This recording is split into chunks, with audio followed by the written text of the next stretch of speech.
Yeah, well, give me a second.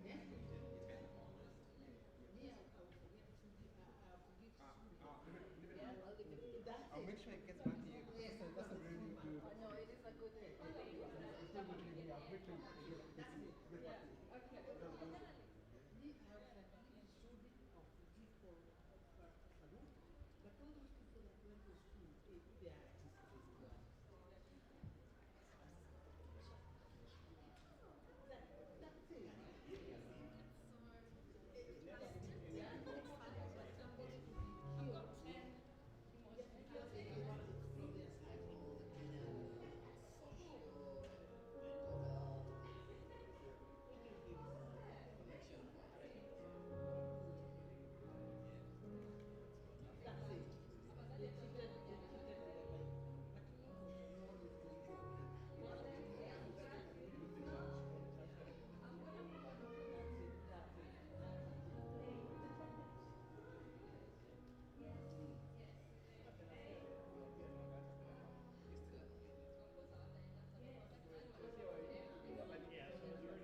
Mhm.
two, 1, 2. Hello, hello, hello.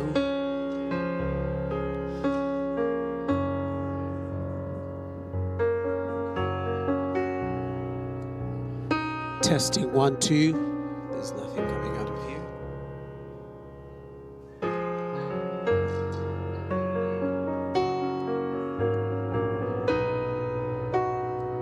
Hello, hello, mic testing.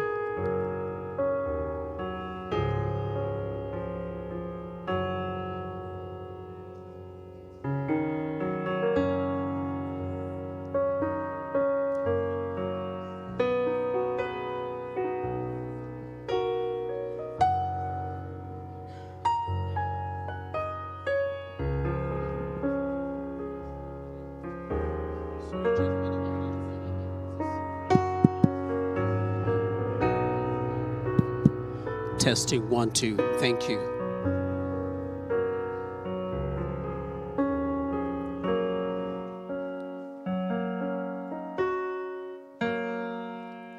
Thank you, Brother John, for the music. We're about to begin our program for this evening. So I would kindly request all of us to gather. Could we please gather to the front if that were possible, kindly? So we sort of create a crowd right up here and we feel like we're together.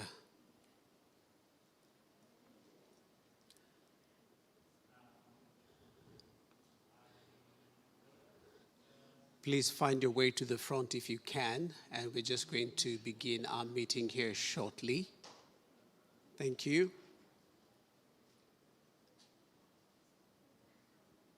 Thank you, everyone.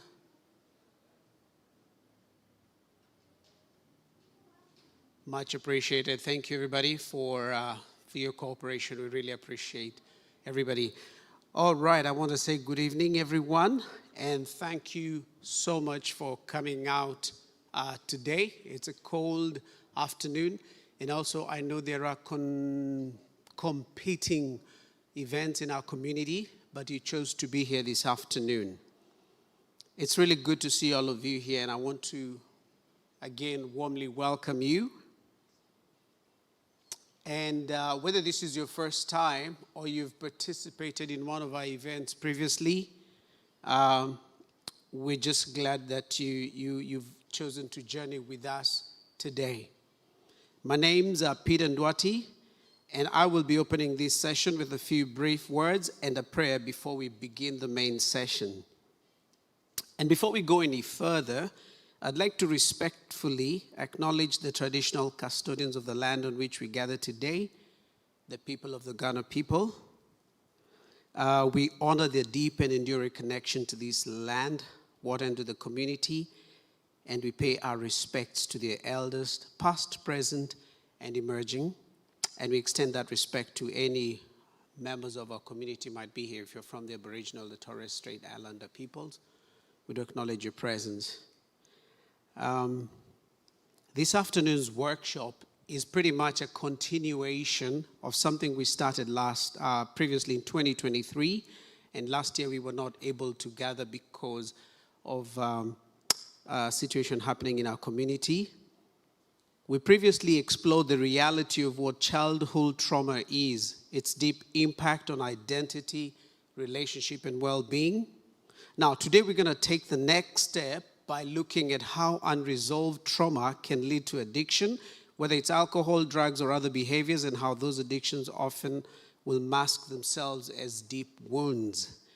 And the setting here we do want to say is that this is not just an academic exercise for us or a topic, but it's personal for most of us. And whether you are here as a professional, a parent, a friend, or someone with lived experience, we do honor your presence. We're here to listen, to learn, and hopefully to live with more compassion and clarity than we have brought in with us to this evening. This is a space where we want to break the silence and the pain, especially in our faith communities, as we begin to build a culture of support and healing. And I want to say that you're not alone. You don't have to carry it in silence. Let us pray. Our loving, dear Heavenly Father, we want to thank you for the gift of this day and for each person gathered here. You see what no one else sees, the memories we carry, the battles we fight, and the strength it takes to just show up. We ask that you make this room a safe space for truth and for healing and for courage. Dear God, would you bless every speaker, every listener, and every silent heart. Be close to those whose stories are still tender and those who are still seeking answers or peace. Grant us compassion for one another and hope for what healing can look like in our personal lives, relationally, as well as a community. And we pray this believing and trusting in Jesus' name. Amen. I will now hand you over to our moderator, Mary Nderi or Msu, who will take us on to the next phase of our program as we journey together tonight. Let's put our hands together for Msu as she comes up. Thank you so much, Ndwati. For the very first time, I have, what is this thing called? Yeah, lectern that I'm taller than. This is really good. Thanks, guys, for being very thoughtful. My name, as you have heard, is Mary Nderi. Actually, it's very hard for me to introduce myself as Mary in the community because most people call me Msu. So, yes, Msu is still my name, but people who pay me call me Mary. So, thank you for coming, and thank you for that wonderful introduction to our session this afternoon. Now, Ndwati has mentioned that we have some competing activities happening in our community today, and unfortunately one of them is around loss. We as the Kenyan community in South Australia have unfortunately lost a beautiful Madeline who's been struggling with her health from the time that she came in Australia. So we're going to observe a minute of silence, but before we do, I'm just going to read for them that do not know about Madeline so that we know who we are talking about. So Madeline Jeruto was a bright and promising international student from Kenya who hailed from the Nandi County. Madeline arrived in Australia in September 2023, full of hope and determination to pursue her studies. Unfortunately, just 2 weeks after arriving, she suffered a mild stroke and was admitted to hospital for urgent medical attention. From that point on, she experienced ongoing health complications and had been in and out of hospital as she battled to recover.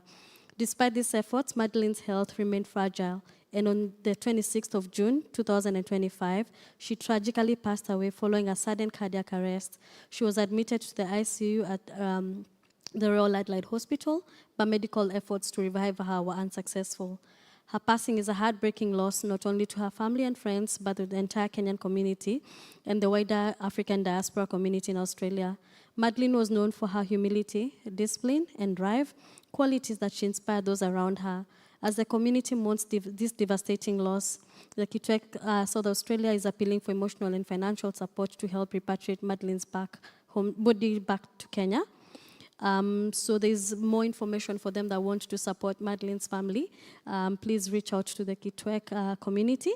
But I would kindly request that you all stand and observe a minute of silence in honor of Madeline.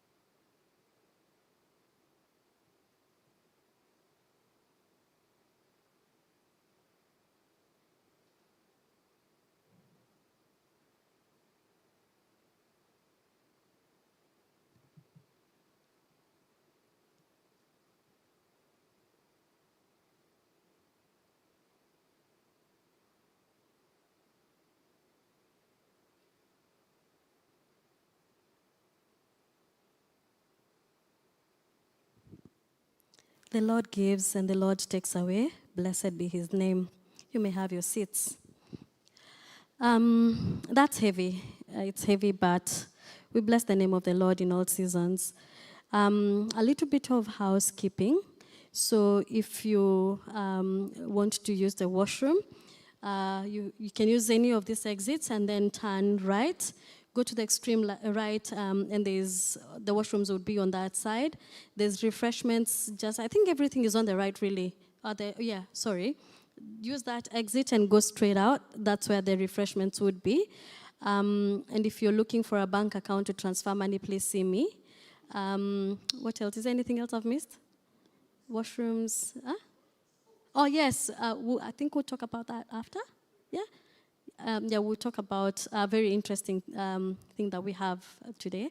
I think it would be best if we do it after. But at this moment, I want to call Rachel to come and take us through an activity that she has graciously prepared for us. Please let's clap for Rachel as she comes on stage.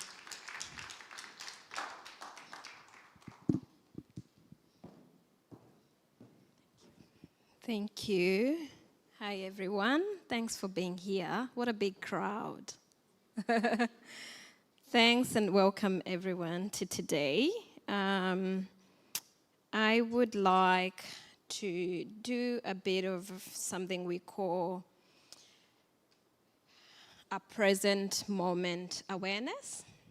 So the first time I did this was in the last event that we had last year, and I know it's not something that most of us, especially if you haven't been in therapy or, do some of this stuff very frequently, it's probably going to be a bit unusual. But we're going to be talking about a lot of heavy topics today, and obviously there is a lot that's been happening within our community, so I would like for us to just take a moment and observe ourselves in this present moment. So the purpose of this exercise is basically to just check in with ourselves about where we're at, how we're feeling, and also sort of set intention. So I'll just get us to, maybe I'll sit down as well. I'll sit myself down like everyone else has. I'm a bit short, and that's always a problem. So I'll get us to just sit down. You can put your arms onto your lap. And I just want us to think about and feel inside ourselves how we're feeling generally. Just think about that, and also feel in your body sensations. But first of all, just acknowledge where you are, obviously within this building, and the reason why you're here. Just remind yourself why you're here today, why you came to this event, and obviously, all right, just think about that without any judgment. I will also get us to do a quick scan of our bodies. So you can start with your feet, firmly grounded on the ground. And I guess acknowledging that, and also maybe being grateful about the places that your feet take you.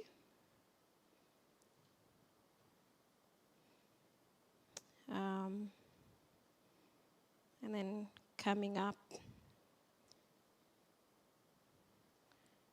your body, just scanning through how you're feeling, the sensation in your feet, sensation in your legs, how that feels like. Does it feel strong? Does it feel weak? Are you unsure about how you feel about the ground you're stepping on now? And then just moving up the body if you have your hands on your lap, just feeling how that feels on your lap.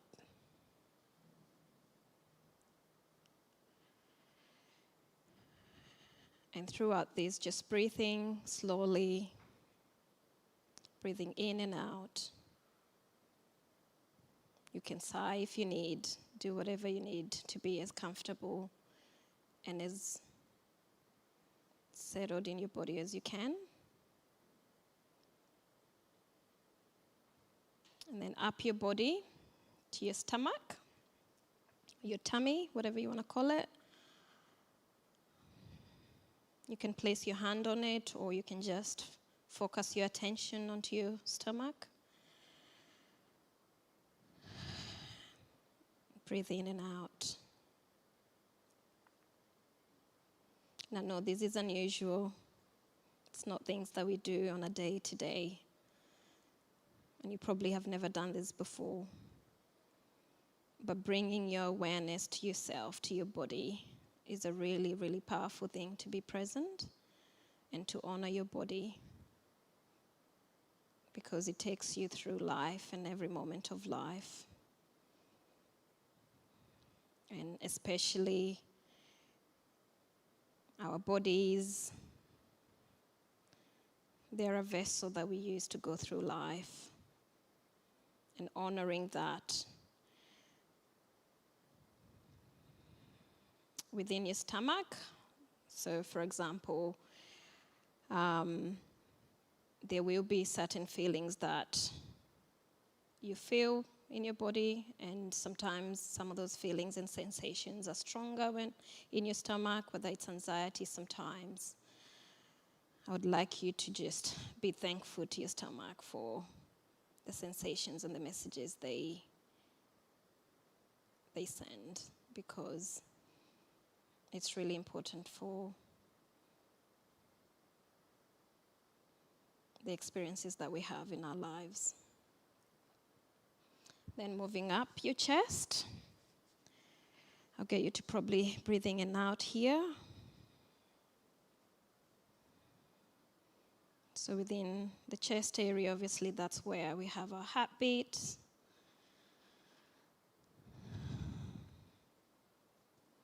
Just be grateful for the heart, for the heartbeat, for the messages that come from that area of your body, for the sensations that you feel in that part of your body, and sometimes for the love, but also for the heartbreaks that you feel.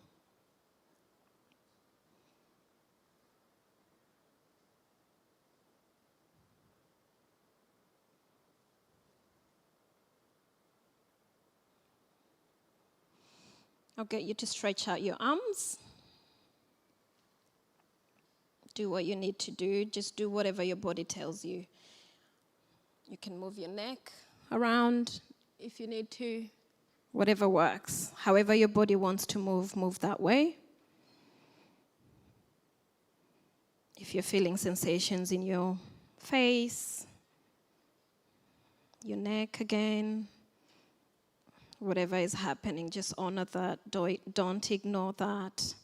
I think lots of us do walk around without ever checking in on how we're feeling, how we're going.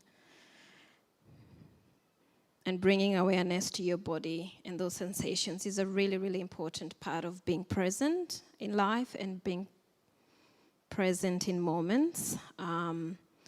So I would really like to say, just keep checking in with yourself today throughout this session. There's going to be a lot of things that are going to be spoken about that could be quite triggering. Just ground yourself again and check in on where you're at, where your body is at, and what different parts of your body are telling you. And if you need to step away, please do that. You are the only person who knows what you need and what your body needs, so please honor it. That's all.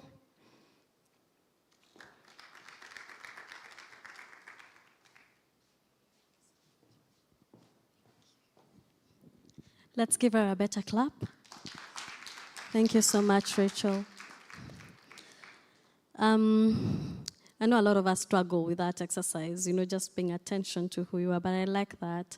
You're the only one who can listen to your body and what it needs, and it's okay to honor it.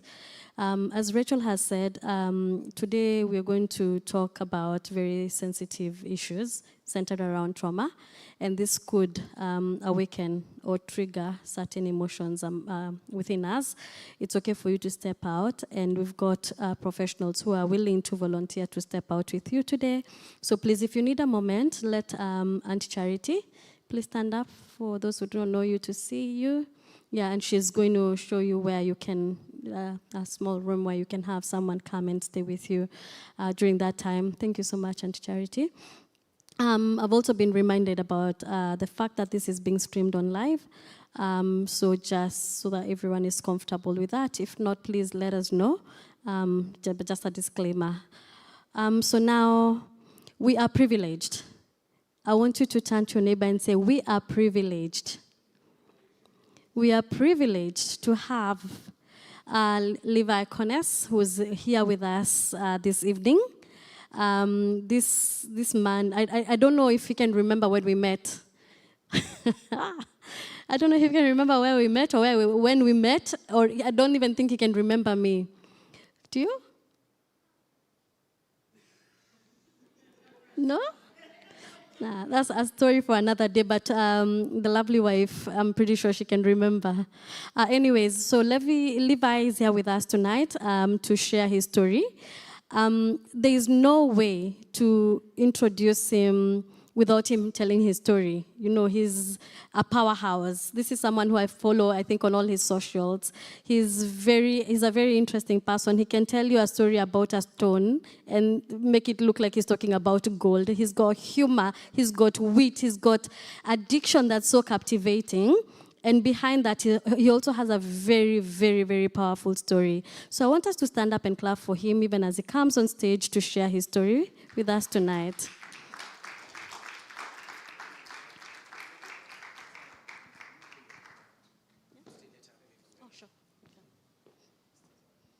Welcome. Thank you. Just put it on the ground. Thank you. Please, don't stand for me. Sit down.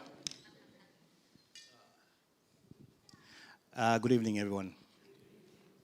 All those things that have been said about me are so not true. My name is Levi. I am very happy to be here this evening. A bit of maybe a background about me. I am a husband to one wife. Her name is Wangeshi. She's right here. And although she looks very young, between us we have 3 daughters. They are 24, 16, and 10. And yeah, imagine. Some people think I am her dad, but I had a tradie come to my house and he was like, oh, where is that young girl I saw here last time? I was like, hey. And there's only 2 of us in the house right now. Yeah, so I'm very privileged to have come to Adelaide to have a chat with you guys. Everybody who's here, everybody who's watching online. I am at a loss of words that, that God can make it possible for someone like me to stand here. Because in as far as qualifications are concerned, I am probably the least qualified person to be able to speak to people. Because I am a person who has been a child of many mistakes. My books there are typically books on what not to do. And the coming together of those books, I will tell you in a short while. Sir, we're going to have a commercial break. Just because of the streaming, we'd like you to be under the light. Sorry. Under the light? Yes, thank you. Is it the streaming or my skin color? You can be honest. You can we'll go with lighting. Sounds better. Okay. So,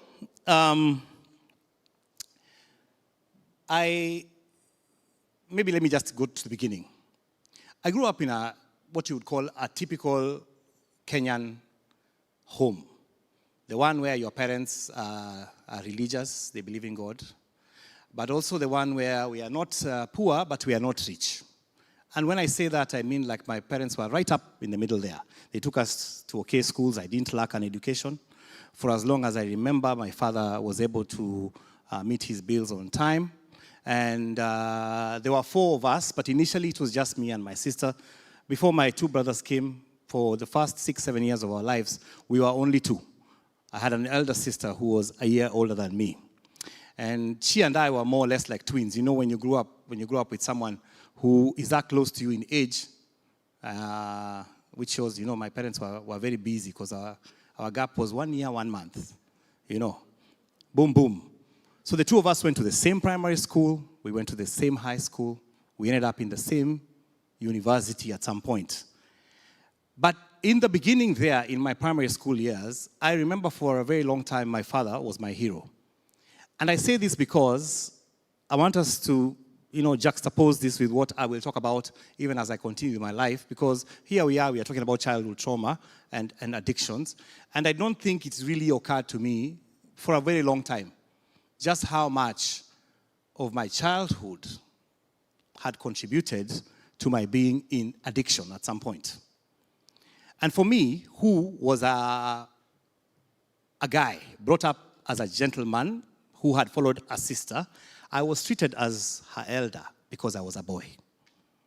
I was expected to perform very well, which initially I did, you know. But I also had a sister who was a very, very good at her academics. She was always top of her class. From as long as we could remember. Number one, number one, number one, number one. Me, I yo-yoed. I could be top, I could be, you know, second or fourth. Not her. Consistency was her middle name. And she never got in trouble in school. I did. I got into, the teachers knew me, but not because of my academics. They knew me because of all other pranks that, you know, school-going young boys who are, you know, curious would do. When I got to 12 years old in my class 7, I remember vividly, there were these matatus. For those who don't know matatus, they are those public service vehicles that we use in Kenya, but ours are very, very, you know, they are revved up, they're souped up, they've got music and things. And in my estate, which was South B, some of those matatus were beginning to carry people with all the loud music that they would have, and I began spending time hanging out in them. This was not a very good thing for my father, who was an elder in a church. And so a meeting was quickly had, and in that meeting, a decision was made to send me off to boarding school to go and concentrate and become serious. So I was sent to a school all the way in Eldoret, a school called Kaptagat Preparatory. It was a very nice private school. It had been run by the colonial government up to that particular point. It was kind of flashy. They had horses, we had sausages for breakfast, you know, they had a swimming pool, there was a hockey club, a tennis. It was, by all standards, a posh school. And somehow my academics got righted sort of at that point, and I was able to do my KCPE, which is the Standard 8 exam, and I went off to high school. I was called to a high school called Sacho. My sister was already there. This school was in Baringo, in the bush somewhere, huko. And, sorry, I put in Swahili. If you're next to somebody who does not get it, please, yeah, add there something. And this school was where I think I began to lose my marbles, literally. Because in my first term of Form 1, I was suspended from school. And that was a huge, big problem because here I came from a Christian home. There had not been another guy who in Form 1 had ever been suspended. I don't think you guys even know one. And I was making headlines for all the wrong reasons. I was trending in my school. And the reason why I was suspended was because some Form 4 boys had decided to go and visit their girlfriends in the dormitory, and they had appointed me as their lookout person. My job was to go up a tree, and if the watchman comes back, you know, comes around, my job was to say, cuckoo, cuckoo, as a warning. I think the watchman had a few cuckoos and realized this is not an ordinary bird. And he shone his flashlight up the tree, and I was caught. Of course, as a 13-year, 14-year-old boy, when I was caught, I was in big trouble. People asked, hey, and because I was in big trouble, I sang like a bird. You know, I said, oh, I was here with so and so and so and so. And everybody in that lineup got expelled, but I got suspended. A letter was sent to my parents through my sister. We went with her. We are closing school, and my sister, being the wonderful daughter that she is, never informed me that she had a letter, and delivered to my dad, saying that the following term I should come after everybody has come back, 2 weeks after. So on the appointed day, my father and I went to school because he was so disappointed. Of course, I had gotten a lot of caning from him, because caning was also the thing that he used. He would read the Bible and say, spare the rod, spoil the child, and he would say, are these my words? Huh? These are not my words. These are God's words. Have I stolen you? And my body bears marks of canes from him, because sometimes he would use an electric cable to do it. Huh? And he was harder on me than my sister, definitely, because, again, I'm a guy. I'm expected to carry the family name. I'm expected to be the one who carries his name and expected to be responsible. So this particular disappointment of me having been suspended to school really got him the wrong way. It really irked him. And when we went to school and the principal wanted to cane me, my father told him, no, I will do that job. And he took the responsibility of caning me in front of the entire assembly. 14 strokes of the cane. That incident stuck in my mind, because I think that was the departure of any friendship I had with my father up to that point. I couldn't believe that he elected himself to do that, and I could not believe that he went overboard in his trying to do it. I remember my mother trying to have a go with him about it, and she got shut down. And where I come from, even culturally speaking, women don't necessarily speak to men. They don't talk back, they don't ask questions, they don't do. It becomes a very difficult thing. In fact, when culture came into play, because my father had never stepped into a kitchen, let me digress and just tell you this. When I met my wife, I had never stepped into a kitchen. Never seen my dad do it. There was no reason for me to do it. And she was asking me, you mean you can't make anything? I'm like, no. There was always someone to make it. My sister, my aunties, a niece, someone. There was no reason for me. In fact, my father treated the kitchen as if it was a room that never existed in the house. Like it had leprosy or something. He would call in there like he was calling out, someone from the dead. So culture played a role in some of these things. So here I was, caned. The school knows about me. I'm having all this, and after you get such kind of, what's it called? A character tag on you, even the teachers kind of are always looking for you. So even when you don't make noise in class, you appear on the noisemakers list. If they say there are people who missed preps, you suddenly appear on that list, because it's expected that you're a troublemaker, you're going to be in trouble anyway. So that also went in line with my grades beginning to fall. So by the time I finished Form 4, I got a C. A child who was an A student, a child who had gone there shining, a child who was doing very well was now a C student. And after Form 4, my dad asked me whether I wanted to repeat, because repeating then was the in thing. You would go to another school, you repeat your Form 4, and life continues. But I was adamant that I didn't want to do it. And one day, out of the blue, he showed up at my house with a letter in his hand, and it was a letter from KMTC, the medical school in Nairobi, saying that I'm going there as a student to study sports medicine, something I'd never asked for or wanted or even knew about. But here I was going to study clinical medicine. I was taken to the school, admitted, everything was bought, including a white lab coat, yeah? And I became a clinical medical student in Nairobi. And of course, that goes along with pressure. You meet your relatives, you're at a family gathering, and everyone says, habari daktari, you're still in your first semester. It's the pressure to finish and to be the daktari that they want you to be, yeah? And after 1 year of doing clinical medicine, I dropped out of school. I really didn't want it. It really wasn't my thing, honestly speaking. Kwanza, I hated microbiology so much. It's a lot of intense talk about small germs that I don't even know how they are featuring in my life. But and then anatomy and physiology, it was just so intense, and everything was so, you have to pass so highly and do so well. I didn't like it. So when I dropped out, I didn't tell him. I told my mother, who was my advocate. Go and tell. We used to call my dad, we nicknamed him Saddam. For those who know, Saddam was the dictator of So I said, talk to Saddam and tell him I've dropped out of school. Of course, he was not so impressed. But for the first time, we had a conversation, what do you want to do? Nobody had asked me that question until that point. Did I even know what I wanted to do? No. But I was trying different things just for it. So I went and did shipping management, 6 months in, out. I tried to do, I went to Kim. I think I did something like project management or something like that, out.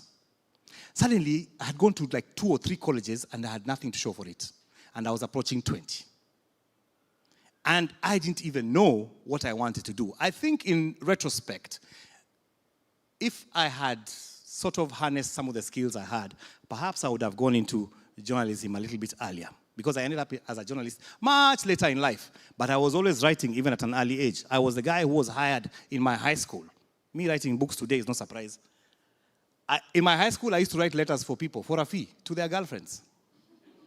And I would sit with a dictionary and put in very serious, heavy English words so that those girlfriends would be bamboozled by the words that this guy is saying.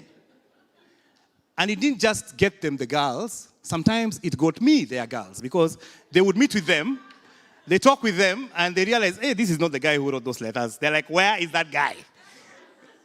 And terrible thing. So, 20 years old, I've got nothing. My sister by that time, contrasts, my sister was the one, when we were in high school, she's given pocket money. At the end of the term, she goes to my dad, Dad, I didn't finish this money, here's some change. You know, I do. And then she had gotten an A, gone to Barton University, was doing biochemistry, serious things, yeah? And then got a scholarship to Washburn University in Topeka, Kansas.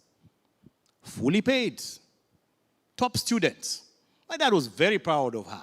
You know, prayers were held, things were done, and off my sister went to America. So she had gone now for about a year, and me, I'm busy in this college tours of mine, and she was like, you know what, maybe you should come to America. Why don't I just find you something to do here?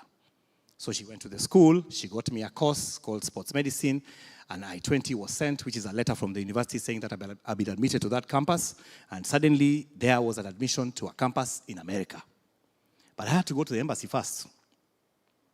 So me and this letter, my parents were like, my dad, of course, you know, Saddam was like, America, who? You, never, it's not going to happen.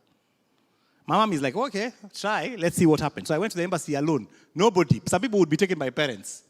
I went there solo. The embassy had moved to Mombasa Road somewhere. There had been a bomb blast, so it was taken to a makeshift area. And I walked in there, and I had an interview with this one lady who had spent the whole morning saying no to people.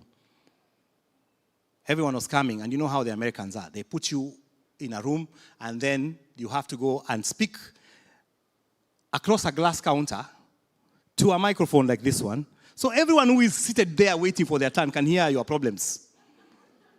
Some people are begging there, oh, I really want to go for this conference, blah, blah, blah, blah. One lady was even asked, she's being asked questions, her mother is answering. When she gets there, she'll do this, her mother is answering. Until the lady on the other hand said, you know what, you two go and decide who's going to America, you or your mother.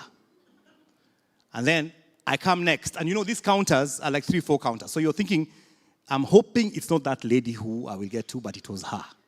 And when I got in front of her, she asked me only 2 questions. Number 1, what are you going to do in America? And I said, I'm going to study sports medicine. And the second question she asked was, do you play any sports? And I said, yes, I did. I was a swimmer in high school. It doesn't look like I was right now, but it's true. I was a competitive swimmer. I can save lives in the water. And I even told her what strokes I liked, which ones were my best ones. And then she just looked at me and she said, come for your visa too. And took my passport. And just like that, I got a visa to America. I'm telling you, getting a visa to America was the highlight of my life. Up to this point, I had failed at everything else except this. And you know how going to the States is in Kenya? It's a very big issue, even now. The whole neighborhood had to know I was going abroad. I was not a small fellow anymore, you know. And a party was called. Prayers were held. Demons were cast out of my head, you know. People got together, did some fundraising, and I was now supposed to leave to go to America. But on the day I was to leave, something happened. So a friend of mine I went around, saying goodbye to people and stuff, and ended up at an uncle's house, uncle's office. And this guy was a CEO of a company, and he had just come back from some foreign country. Anyway, he gives me $100. He's like, hey, you're going to America, you have this $100. It was the first $100 bill I'd ever touched in my life. $100 needed to be changed immediately so we could see how much it would be in Kenyan shillings. And that's what we did. And the moment we changed it, the next thing was, we need to have a good time with it. So there we are. It's a Friday afternoon. I'm flying out at 10 p.m. It's 2 p.m. I'm flying out at 10 p.m. And we are in Sarit Center somewhere having cocktails because I'm going abroad. So cocktails are not water. Yeah? 1 cocktail, 2 cocktails. But with those ones with interesting names, I don't know, I don't want to say some of those names were in church. But by 4:30 p.m., I was drunk. And I was leaving. And when I got back home, where people were waiting to take me to the airport, I was staggering. So my father was like, you know what? Another thing I had added already to my already very bad history of things I had done wrong. Here I was drunk. I'm supposed to be leaving. Pastors have been called. People who he considers serious people in his life. And suddenly, So my uncle gave me a lot of water. A lot of fanning, a lot of what. Convincing was done to him, please let him go, please let him go. And at 9:30 at night, 9 o'clock at night, I was taken to the airport. And I was put on the flight. I could barely, see things correctly. I do not remember much about that first flight. It was a flight to France and then to Atlanta. I remember landing in Atlanta. Up to date, I don't remember what happened. But suddenly, I remember landing, in France, in Paris. And I was supposed to make a connection. And I had lost a few things, but at least I had my wallet and a few things. And I ended up landing in America in 1999. It was November, chilly, cold, wintertime. And I've landed in Atlanta and then made a connection all the way to Kansas, where my sister was waiting for me. For me, it was the beginning of freedom. Finally, I was out of my parents' household, because my household was a household where prayer was done every day, and it was not prayer that you wanted. It was prayer that was inserted into you, because here's the thing. To me, I didn't feel like I even knew God. Pastors would come, and there was this one particular pastor who would come to our house, and every time he came, he would make an altar call. Who wants to get saved? Who wants to get saved? And it's not your parents, they're already saved.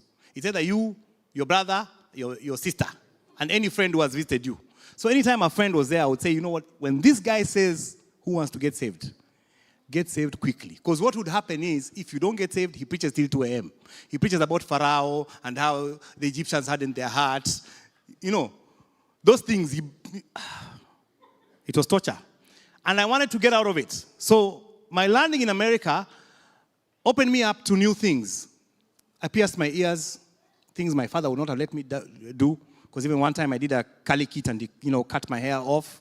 I had dreadlocks. Now I'm bald because those are punishments from God for what I did to my hair. I got a tattoo in places I cannot mention. I did things because now I was free and moving. And then I went to class, and I realized in class that this is not what I wanted to do. Sports medicine. Who knew even the word sports could come with medicine? Which madman did that? So I am in class, I'm doing sports medicine, I don't like it.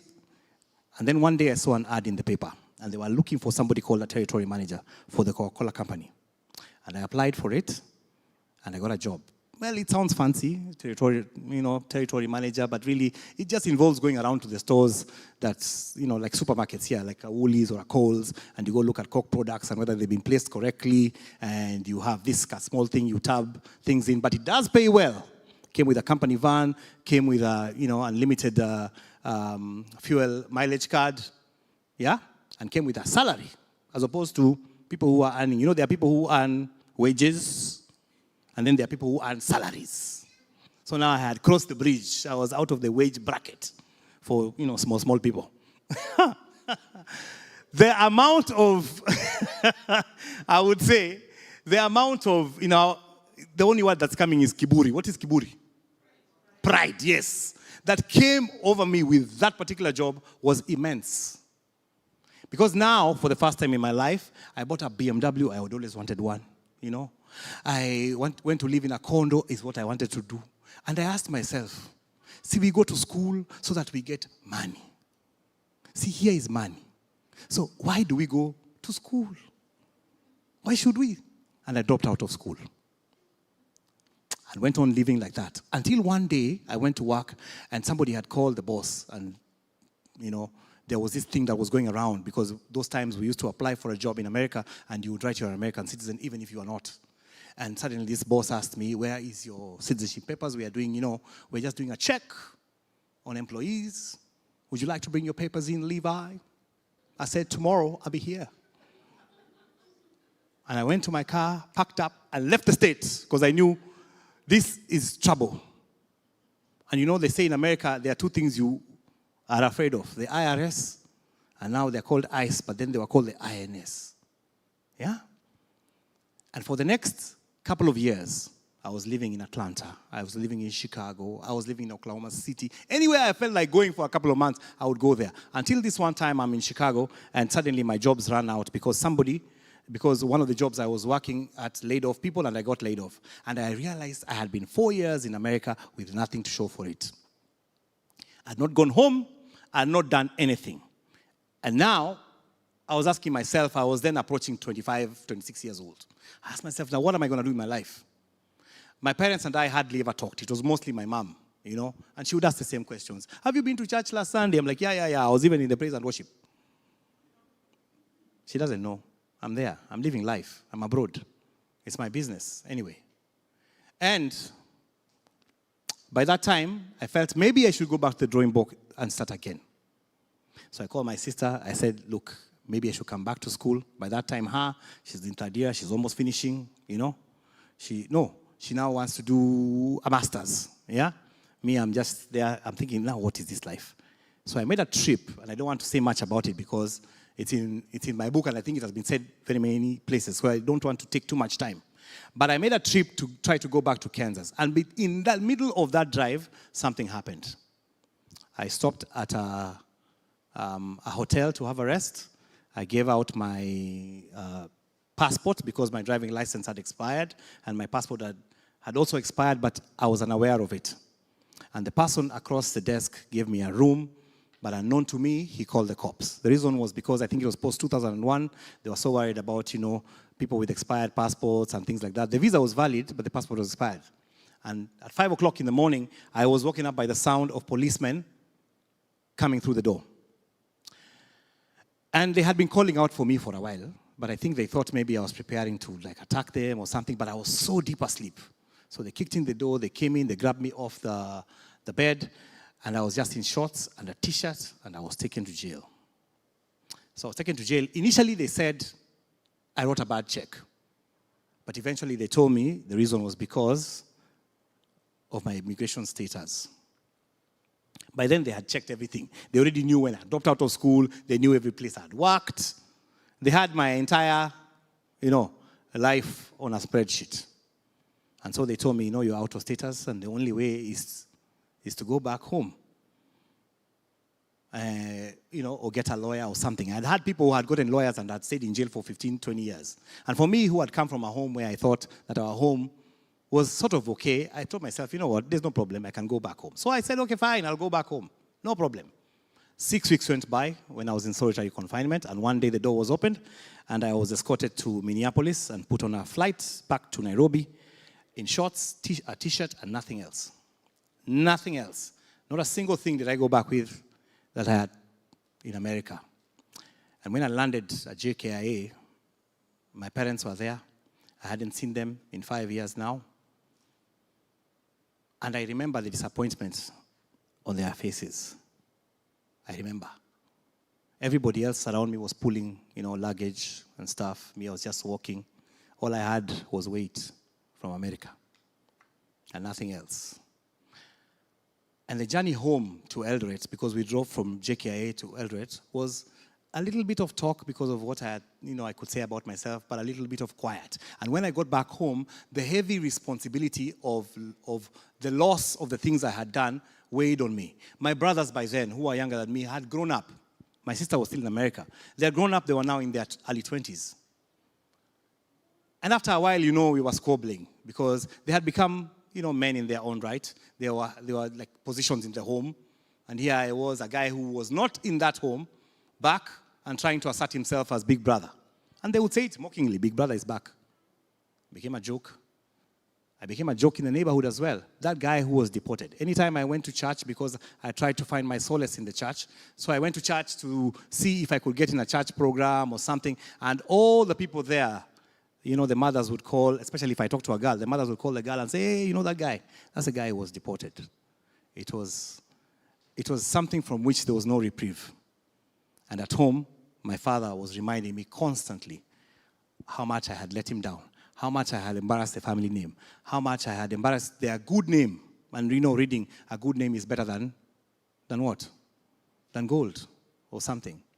So, for the next few years, I don't remember them very well because I was sort of in a daze. Somebody tried to give me an opportunity, a friend of my father's. And when I went to work for him, because I was used to, you know, working and getting so much money, I falsified some receipts and I stole some money from him. And I remember when he had to fire me, he was crying because he told me, I'm trying to give you a chance and you can't even see it, you young man. And then I had to go back home because this guy was in Nairobi. And I go back, and every time I went back home and had to have a relationship or a talk with my dad, I would feel more and more deflated. And I think for him, I don't think there was any other way he knew. He didn't come from an era where fathers really talked to sons and sat down with them and had a chat with them and asked them, how are you feeling? He came from an era of, you know, commands and, you know, directives, and what you're told by your elders, you follow. And he didn't expect a son would not be able to follow some of the things he had done. And up to this point, he had always told me that he never drank, he never smoked, he was number one in his class, he was the school head boy, all the things that I had not. And of course, for me, in my American days, I was drinking heavily. Yeah, I even had 2 DUIs when I was in America. I was drinking when I came back and even began to drink even more. So I went from drinking, you know, those things that we would call top drinks all the way down to what we would call changa. I don't know what they call changa here. Do they have it? Yeah? Maybe not. It's one of those drinks we make with ethanol, almost 100%. Illicit brews. Are there illicit brews here? Maybe, maybe not. Anyway, this drinking went on unabated up until a major event happened in my life. My sister, by this time, had been in America for almost 12, 13 years. She hadn't come back home. And she kept on talking to me. She would call me. You know, she tried to look for so many ways for me to go back or to go somewhere else and start. And there was really nothing happening. So for the first time in her life, she started drinking. And she started smoking. And she would call me drunk, puffing, talking to me about, you know, how she has gone out, blah, blah, blah. And then there was a guy that she started dating who I knew from before. This guy had always tried to be with her, and things had not really worked out. But this time, she was with him. And he had a rap sheet. He'd been in prison so many times. He had been, you know, we say the stuff of good girls getting bad boys is still under review because it happens all the time. And I think it's because the bad boys get off the block fast. They're the people who can tell you the most, you know, amazing things that you would never hear from a good guy. A good guy, in quotes, will borrow a rubber from you and a pencil, and then he'll feel so good. And then one day when you're married, he'll tell you, you know, I used to like you in high school. When it's already so... A bad boy will tell you that, you know, your thighs are amazing. And nobody has ever said that to you. It's so raw and so out there. And anyway, so she fell for this guy. So one time she calls me and says, you know, this guy, he has been beating me. And he has not allowed me to, he's taken my car, he's not let me walk home.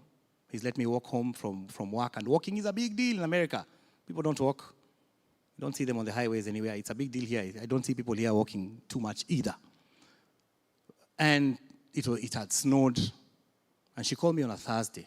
And she was crying about it. And I said it to her. I said, you know what? I need to talk to that guy. Why don't you make a phone call to me on Saturday and let me have a chat with him. And let's see if he can maybe treat you better. So that Thursday, she calls, she's like crying. She's like, you know what, it's been so hard since you left. I've always been alone. I've celebrated Christmas alone. It's been so long since I came back home. And we had a very hearty conversation, a 1-hour conversation, where I told her, you know, I'm really sorry that I left. And I was telling her, you know, you can come back home. I came back home. I'm not really doing so much well, but I think that you can come back and we can start. Anyway, we ended the conversation. And she said, I'll call you on Saturday. And on Saturday, I got a phone call from a number from Kansas. And the guy said, he said, oh, is this Levi? I said, this is Levi. He said, I'm so sorry, Levi. He said, Eda has died. And I was walking across the street. I remember my phone fell down and it smashed into so many different pieces. And there's a lady who came there and she asked me what can I do for you? And I told her, take me home. And the long story is that my sister was killed by this guy. And that event, that broke me. I felt like it's my fault. It's me. If I had done the right things, if I had stayed in America, maybe things would have been different. And we had the funeral, we had the burial, we did those things. And for a long time after that, I would go to funerals of people who had died abroad and sit in the corner in churches and listen, especially when they had been killed. Because that was the only girl we had. And it was my responsibility to protect her, and I wasn't there at a time of strife for her. And she had tried even to reach to me, but the only thing she could have done was, give a phone call. And my father never let me forget it. He told me over and over again, if you had done better, your sister would be here. Told me at the funeral, told me after the funeral, told me even when I was sick, because later on what happened was this. A year or two went by when I was drinking and just going through haze. And finally in 2012, a friend of mine went to a rehab and I saw him change his life. He became sober. And then he came to Australia with his wife. They live in Perth somewhere. And I thought, I want that. I've been drunk for so long and in a haze for so long, and maybe I need to do something different in my life. So I went to that rehab that the guy had gone to. A certain pastor was running it. I went there and I talked to him. I said, I want to be sober. And the guy had never had somebody come to the door to ask for sobriety. It's like someone walking in here demanding to be saved. So he took me in. Later on, he called my parents. They said, oh, this guy is here. And I stuck there for 3 months. And after 3 months, I walked away from alcohol from 2011, April. I walked away from alcohol to date. I didn't just walk away from alcohol. I walked away from a life of decisions, of regrets, of, making the wrong mistakes. But the only thing that I carried in my heart up until that point was this thing about my sister. So after that, I met my wife. When I met my wife, she was a widow. She had 2 kids, our first 2. And she had a story to tell me. She grew up, lost both parents, lost 2 brothers, Now had lost her husband. Difficult times even, all that, upbringing of children and stuff. And there we were talking about our failures. And on our first date, we talked the whole night. And that failure really brought us together.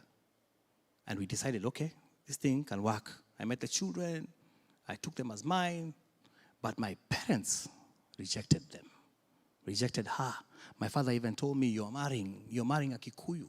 A Kikuyu even who has children. You couldn't even get one without children.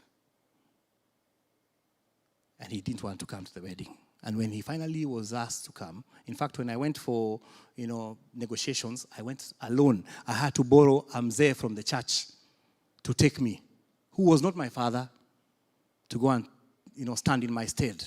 My mom, because of my dad's hardness, decided to come against his wishes. And amongst many other things, they ended up not being together. So my dad went and married somebody else. And after we got married, 2 years into our marriage, cancer kept calling. It came calling. And I was diagnosed with colon cancer.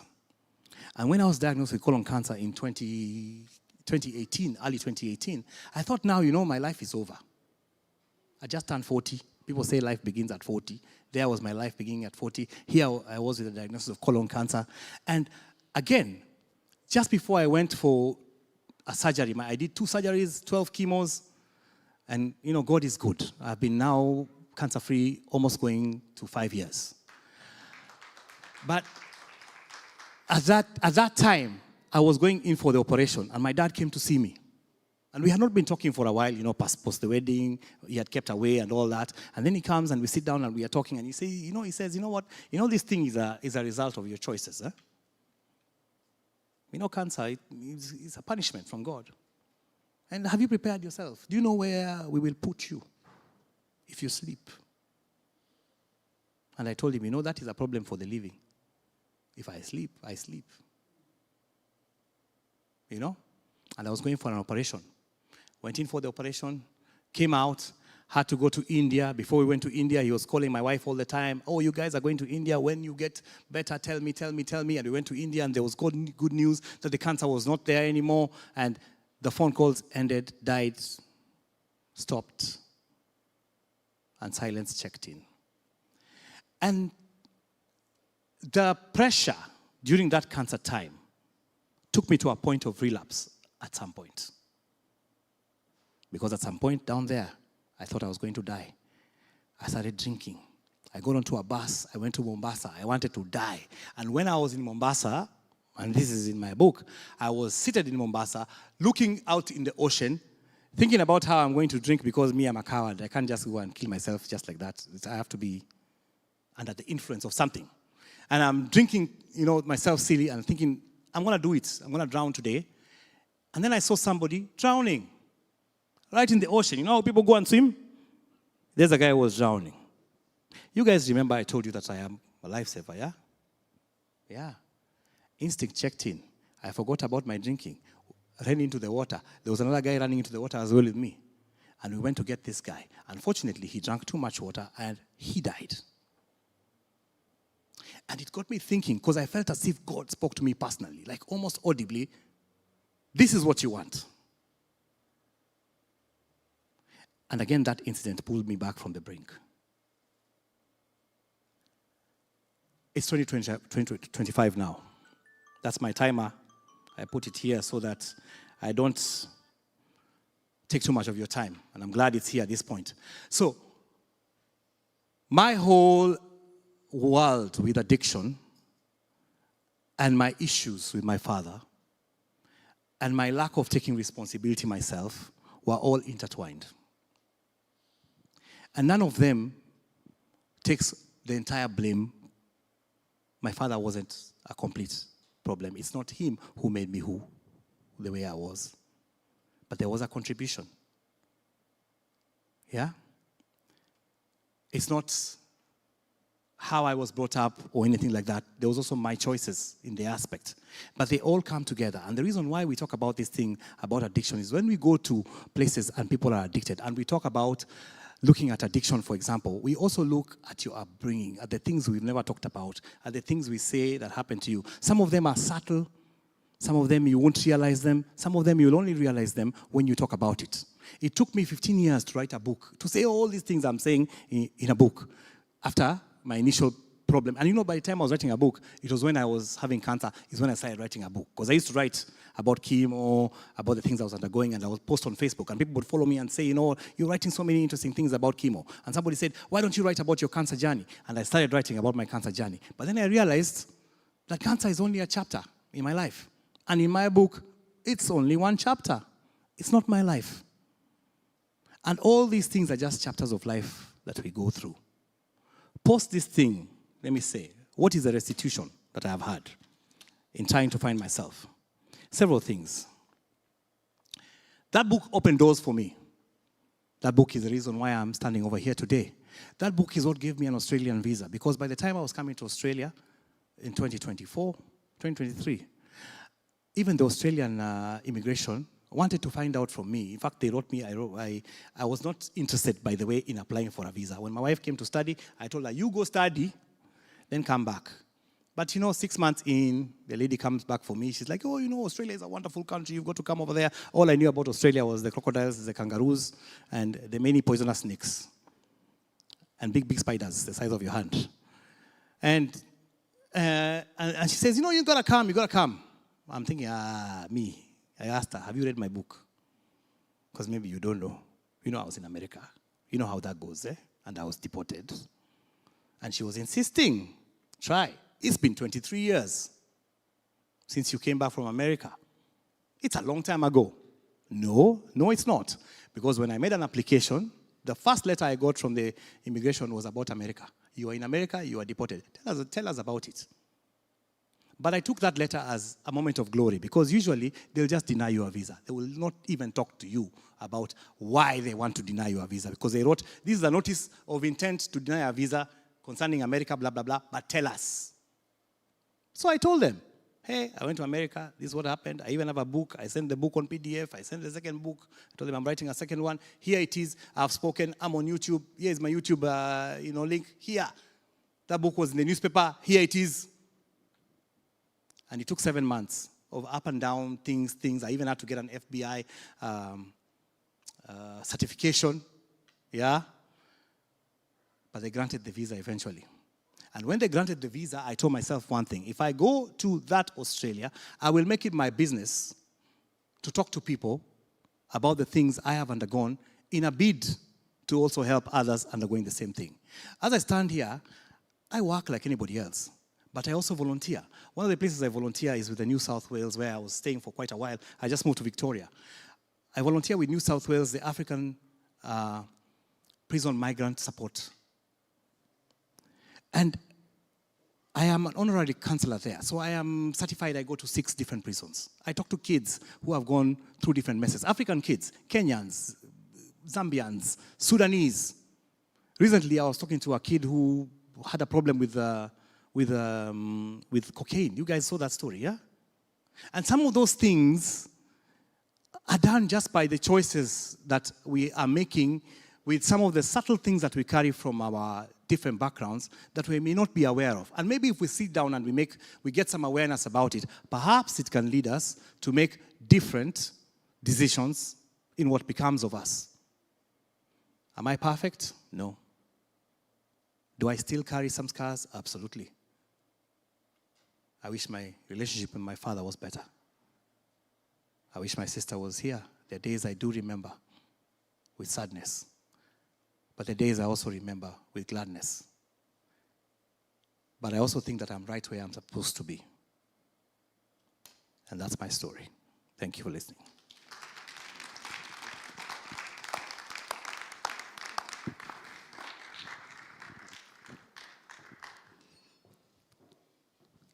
I think he deserves a better clap.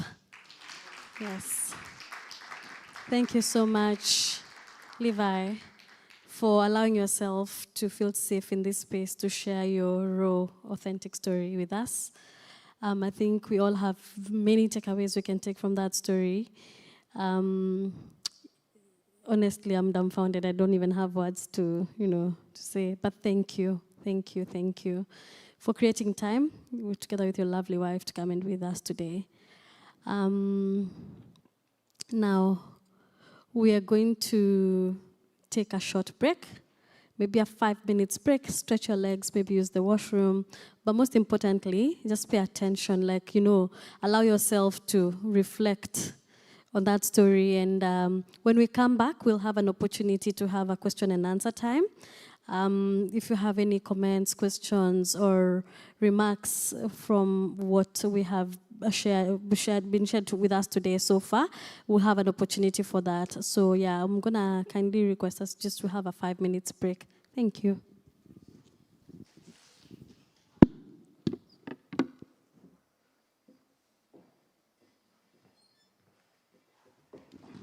Sorry, before we go on the break, I'm so sorry. I meant to do this now. Hi, Dawn. How are you?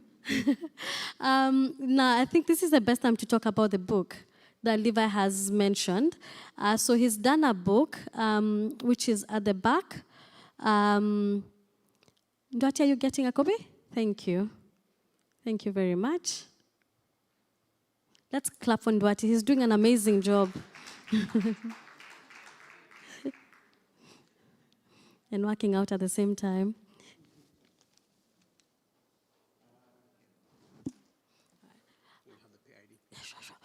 So the book is called There's No Useless Experience. And I guess you can, from what you've had now, it makes sense. There's no useless experience. There is no useless experience, because having listened to that story, when you think about deportation, and if you've known someone who's been deported from whatever country when they go back to Kenya, not very many of them have, an opportunity to become or to be who Levi is today. And I like how he summarized all those experiences, all the negatives, all the, the ugly, the good, the bad, and the, the tears, the pain, all those things into a book, and he calls it There's No Useless Experience. And I don't know what you could be going through right now. He's said that there's a time that he felt like he did not amount to anything, like he did not have anything to offer. And having a dad who constantly puts you down, whereas he's the person who should be offering you safety, the person who should be affirming you and, helping you to rise above all these challenges, remind you constantly that you're useless, or, you do not have anything to offer in the community. I think this is something worth taking away. So this book is going for only $50. Only $50.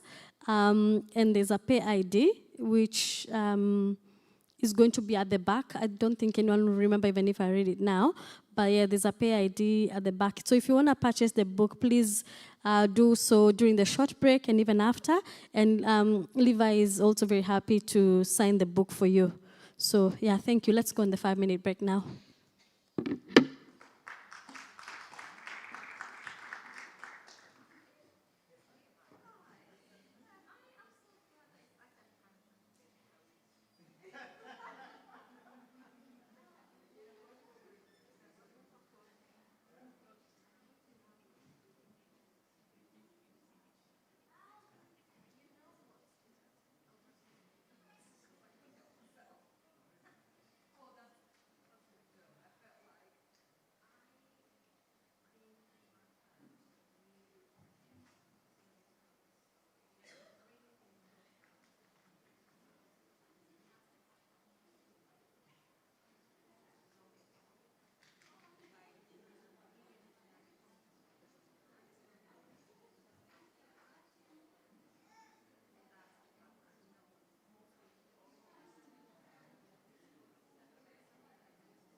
Okay.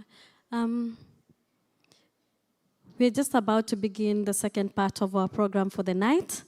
And I would like to invite the people who are outside to just come in, as well as the panel to come and join me at the front.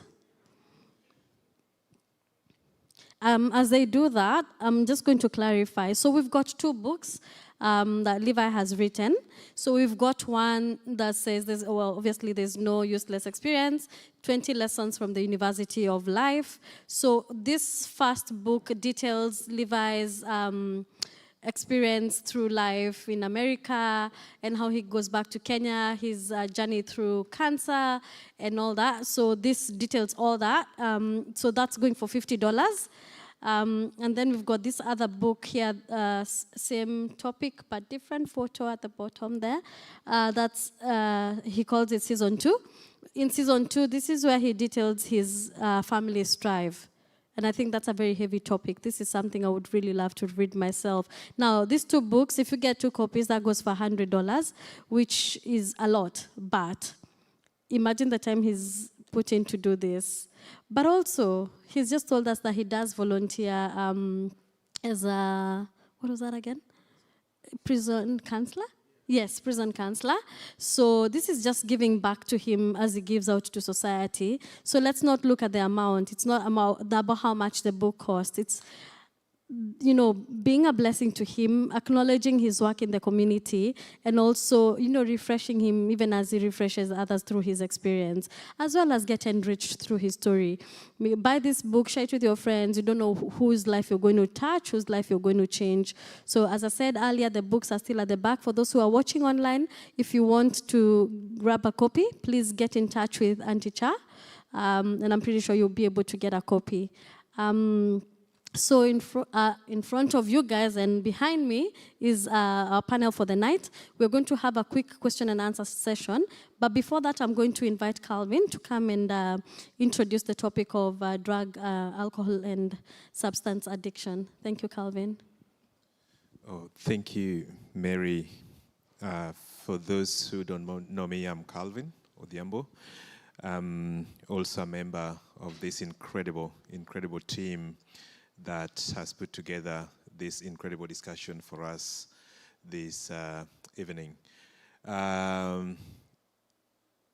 We are so blessed to hear Levi's story. It's so powerful. I still can't really comprehend how he's managed to go through all that, and he's still here. So God had incredible purpose with Brother Levi. And I know that his story has blessed so many people and will continue to bless so many people. So as you've heard before, we started this with the childhood trauma. And what a beautiful segue that as we summarize the topic of childhood trauma and move into our next topic, which is going to be looking at alcohol and other drugs. And I think to hear what Levi's story is all about, and that was pretty much, a big part of what his lived experiences was. I think it's a really good timing for us to be able to have this conversation. And myself, I'm not a subject matter expert in the area of alcohol and other drugs, but what I would say is through my area of work, I've witnessed the devastating impact of alcohol to families, to young people. And that's why I'm very grateful that as part of the Kenyan community, we have an opportunity to sit down and have these conversations. From what I can say is that we are very much blessed, and thank you to Auntie Cha and the team for allowing us the space to have these conversations. I've sat down with so many community members from our Kenyan community through my line of work, when unfortunately alcohol and other drugs has been a concern. So for those who don't know me, my background is in child protection, and this is the number one reason why sometimes we have to sit down with families where this is causing issues within the family. We all know that it's a topic that so many people don't want to talk about. It's a topic that so many people deny. when it's brought up. You know, I've had so many conversations with my fellow men when this is an issue, and one of the response I normally get is, no, I'm not addicted to alcohol, not addicted to drugs. Because alcohol is not an illegal drug in this country, then that in itself becomes problematic in terms of how our community, our people relate to it. So I'm really, really excited about this topic, and I think, you know, when you hear about alcohol and other drugs, you know, one thing that normally comes to mind is, you know, people using alcohol and drugs as a coping mechanism. People use it for so many reasons, but unfortunately, it also has the devastating impact on the families. And I think that's the reason why this is a very, very close topic to our heart. And I think Levi mentioned something very, very critical. The reason why he's sharing his story, for us to be able to, you know, be able to help someone who might be going through the same experiences that he went through. And I think that's the reason why, you know, when we thought about the next topic to bring up, I think this was very close to all of our hearts, because our people are suffering in silence. You may not know, but what Levi talked about is deportation journey. We have our Kenyan community members who are actually at the moment waiting for deportation because of some of this stuff. So it's not something that we take for granted as a community. And I feel like every opportunity that we have like this to have this conversation, please let's get more men in, let's get more people in so we can have this conversation to be able to be a blessing and to be able to help someone. So thank you very much. Thank you so much, Calvin. So we're going to give this opportunity to anyone in the crowd to ask a question, if they have any. Question centered around drug, alcohol, and substance addiction, or if you have any question that you would like to ask Levi.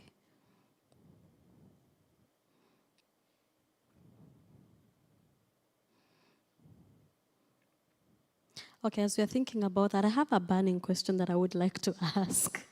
Levi, just listening to your story, I can see resilience and a lot of, strength in you overcoming addiction, given the, your journey that pushed you into alcoholism.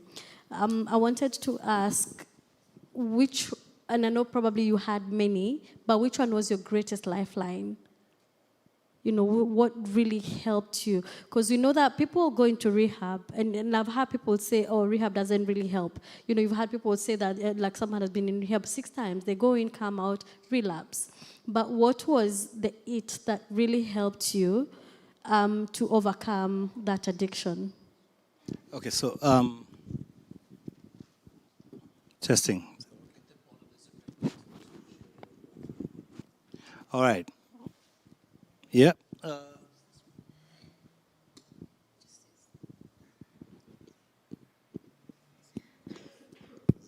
Cool. Yeah, so one of the things I usually ask people when I have to speak to people, especially who are struggling with addiction, my first question to them is, how fed up are you? And I think that question, if you can answer that question very, very genuinely, it can lead you to your healing. You're right. 85% of people who go to rehabs relapse.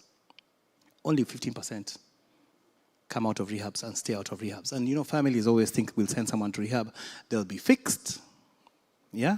And then they'll come out and they'll be okay. And we spend so much money and people go, and then you are like, why is that not happening? This guy has been to rehab 4 or 5 times. And this is not a question I ask myself, it's in my own home. Let me just tell you something here. In my home, I mentioned I have got 2 brothers. Yeah? Both my brothers are addicts. Both of them live with my mother right now. Both of them are in their 40s. Both of them have, one is seriously addicted to alcohol, seriously, and he was a, first-class honor student, IT. Yeah, he was working for Airtel, and now he's at home. And the other one is addicted to, you name it, these things called Kuber, cannabis, all those things. And it's been very difficult we've been to rehabs. My wife and I have taken them to rehabs. We've done that whole thing, but that question has never been fully answered. Because for me, the reason why I stayed out was because I was completely done with that, with where it had taken me. I had reached my rock bottom, and I had realized that it was either this or I was going to end up dead. And I was tired of the same repetitive thing. And I always use the Bible, because in Luke 15 we read the story of the prodigal son, and many people focus on the story of the fact that, the guy went, he sat down with the pigs, and then he made a decision to go back home. But we never really realized that when he made the decision to go back home, he had no motivational speaker, he had no pastor, he didn't have a counselor. He only had him and his thoughts, and the fact that he could ask himself, I used to do better. And he called himself to a meeting where he was the secretary, the chairman, the treasurer, everything about his life. And then he made a decision to go back. And I think if you can reach that point, which is a very difficult thing to do, is a self-analysis. Because what happens with people who are addicts, the first thing they do is deny.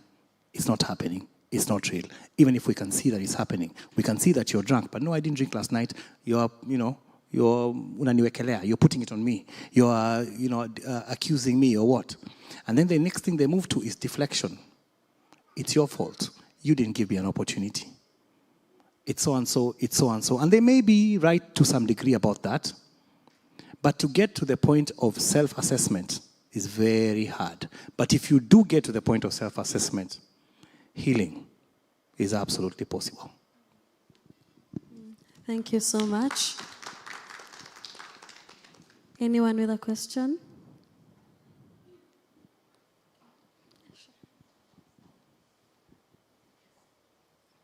It's definitely working.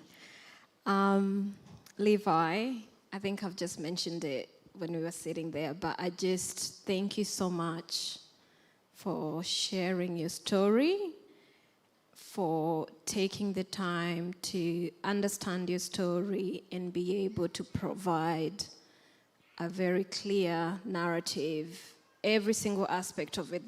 This is the work I do. I listen to people's stories about their childhood throughout to their adult lives. As parents, all of that, I was writing notes. And it's just so powerful to see someone who has actually, and I was talking to you earlier about this. It's not about, that will always be your story. The intense feelings that comes with it will always be there. But the key of what you have done by putting it in a book, by being able to provide it and, tell us to us in the way that you have, is so, so, so, so powerful. And I would like to really, really, really honor that, because yes, it's not perfect. And, your life is still the way your life is. You're a guy who's tried to make it onto the other side. You're on this other side. But it comes with everyday struggles. You still have your family and you're trying to figure it out with your brothers as well. But, what you've done for so many people is really honorable, and we really, really appreciate you sharing your story with us. The other thing I wanted to say is, I think the power is obviously in understanding, constantly checking in with yourself. I think you were telling us earlier about how you're always checking yourself as a parent. Is there things that are, in your parenting that you're doing similar to your dad? That constant checking in with yourself, that will never go away. Just because you're on this other side, there's all of those remnants of your own childhood that is, will always be there, because the relationships we have, we get given in our childhood through our relationships with our caregivers, those are the main templates that we live our lives with. So it's possible that, parts of that, do come out in ways that we don't intend in our parenting and as we do life. But, it was so good to hear how you're constantly checking in with yourself. So thank you so much for that.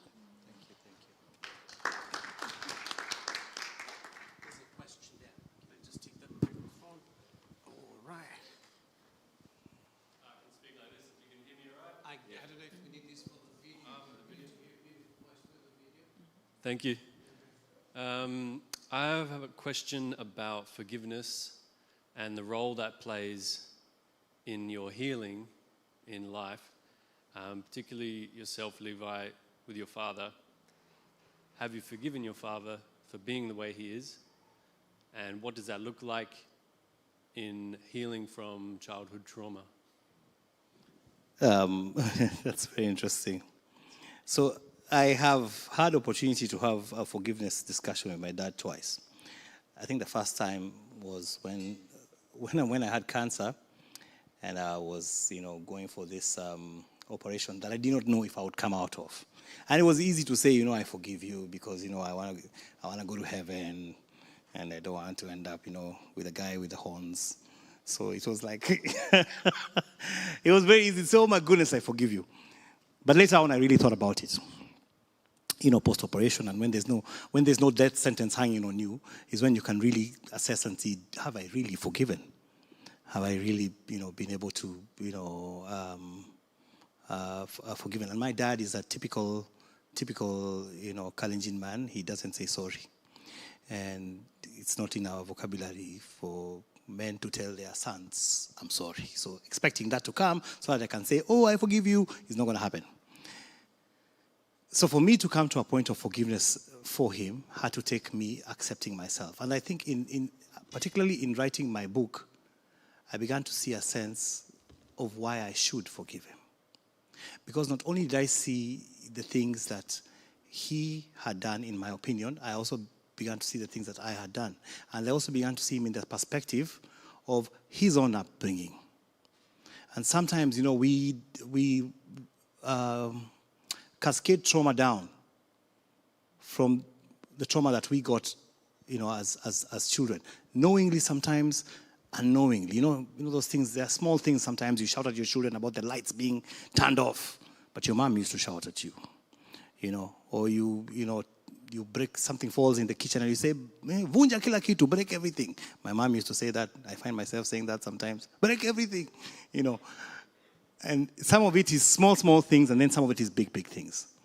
So in forgiving my father, it gave me a lot of peace for myself, because when I first wrote some of the things that I had to write, in analyzing myself and writing them in a book, my wife asked me, do you really want to put all this? Because I told her, you know what, read, because these things are going to be in a book, just in case, somebody asks you or something. And she's like, do you really want to do this? And then I asked myself, do I really want to do this?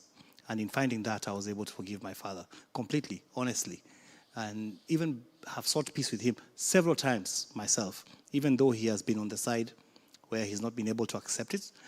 And I believe that he will not leave this planet before we find that peace. And I do believe even for him there's an anguish and a burning of some kind, because there's no peace in also being, as a parent, I will not have any peace about a child who I'm not actually in a good discussion with. But I leave that on his end. On my end, I'm very open. The doors are very wide. And I talk about these things because I've really found peace. And even when I talk about him and the things he did, I don't do it with hatred. I do it with reflection. Because I'm also a parent cognizant that as I go, I'm also making mistakes, maybe different from his, but hopefully not ones that will have my children seated thinking about the amount of trauma I may have passed on to them. Yeah.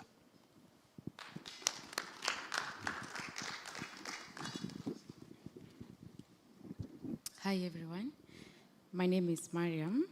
And in that line of forgiveness, is it bad that you forgive them? You've tried to approach them. In this case, let's narrow it down to your parents, and they have shut that door for you. Is it bad to just to keep it to yourself and move on?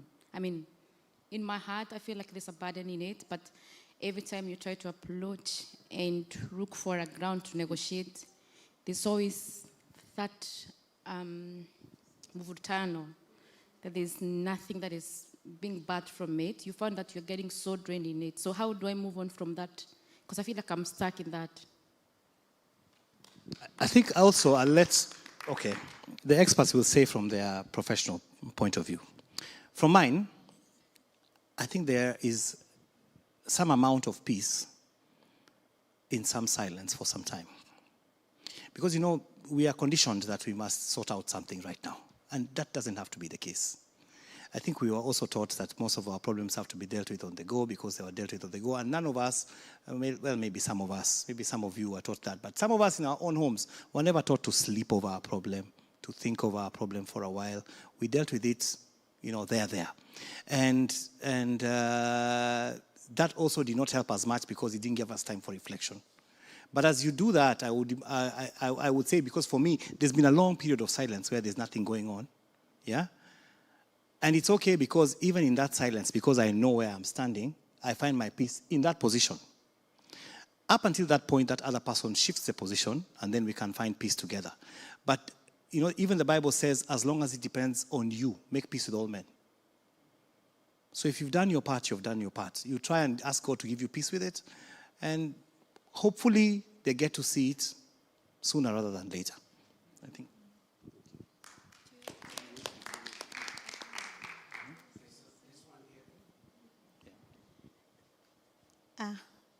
I think I can sit still. I have one observation I have made from your story, and thank you so much for the vulnerability in showing, sharing it with us. And one thing I am learning from a religious perspective is that your dad or every religious leader ought to separate their religious role from their parenting role. Because if dad was not mindful so much of his reputation from a church perspective, he would have been the father who looked at the son and saw himself in the son who is going through so much and would have looked for a way of helping you through the challenge. And unfortunately, it was used against you. And I am so glad that as you speak now, there's it did not really hurt you from a religious perspective because you still have deep faith in God and He saw you through. But one question I would really ask you, what would you advise a parent who is having a child who is going through drugs, alcohol, and addiction of sorts? What would you advise that parent to treat their child? Oh, that's a difficult one. Yeah, because that happens to so many parents that, and I have parents who call. One parent even called me from Kenya saying, ask them, call the commission and tell the commission to deport my son. Because the son is here, the parent is so fed up, they're asking for money all the time, but they know they're drunk. And it's such a problem, by the way, with parents. I went on Facebook, let me tell you guys, and I told parents shortly after I came here, and I put up a post, I said, if you have a child who is abroad, in Australia, who is lost in addiction, and you need someone to talk to them, I'm here, write to me. I got messages from 18 parents, yeah, looking for 17 sons and one daughter. And most of them have not spoken to them for so long. But the one underlying thing I have realized is that when someone is an addict, we've never really realized they're unwell. They're not themselves. And condemnation never helps. You drunkard, I knew you would do this again. It never helps. It pushes them farther and farther away. But yet you have to tell them the truth, but not in a way of condemning them. You also have to open the door for them to always, come back, because it takes a lot of patience to pull someone out of that hole. Because what you're trying to do is to get them to see that they're in a problem. That's the first problem. Get them to see, I am an alcoholic. That by itself, by the way, is a major milestone if you get anyone to say that I'm actually a drunkard, because they'll dismiss it, they'll deny it, they'll say you are exaggerated it before they get there. And then to move them from the point of saying, I'm an alcoholic, I need help, to get to a point where they need help is also another journey. Because they might say, I drink only on Tuesdays and Fridays. You're so hard on me. I don't drink on Saturday. I never drank last week, So this week I'm giving the body, sorry, I'm mwili pole. Yeah? So that's a very difficult thing to do. But what you can always be the constant beacon is You can always be the beacon of hope, in the sense that you must always remind them of who they could be, despite their drunkenness. Tell them, I know this is not you. I know you're going to be better one day. I know that one day you're going to get your job back. I know that one day, even when you think you can't see it, you must be the voice of hope. You must be the one that keeps the candle burning. When I talk to my brother, I remind him, I tell him, you know, one day you're still the guy I go to for computer problems. Even in his drunkenness, he fixes my computer when I'm home. He can take it apart and put it back. I tell him, you're still the most intelligent guy I know, because no one else is telling him that. Hopefully with time it sinks, and that positivity makes them want to grasp for that, because they need to grasp at something. And if they have no hope, there's nothing to reach for. They must reach at the fact that maybe tomorrow I can be a father. Maybe tomorrow I can get a job. Maybe tomorrow the world will see me different. Maybe tomorrow I'll finish my grades and finish school. As long as you can give them something that they can hope onto, and you keep fanning that flame, then maybe tomorrow it will happen.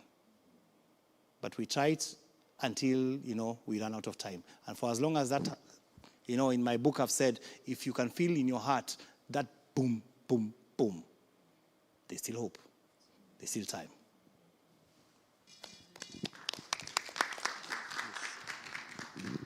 Can I just make a comment? Just on addiction, I just wanted to say that, first of all, it's a very hard place for the addict and all their parents and all their networks, their employers, everyone who knows them to be. But the one thing that we need to start to do is to learn what is addiction. Addiction is actually not a failure of will. It's not a failure of not trying. It's not a failure of the person. It is actually an illness. It is an adaptation, a neuroadaptation that occurs because what happens is that perhaps you might take alcohol for the first time. Some people, it's just the first time.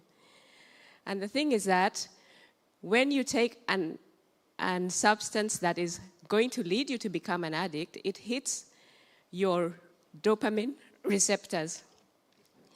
Now, your dopamine receptors are your reward system in your brain.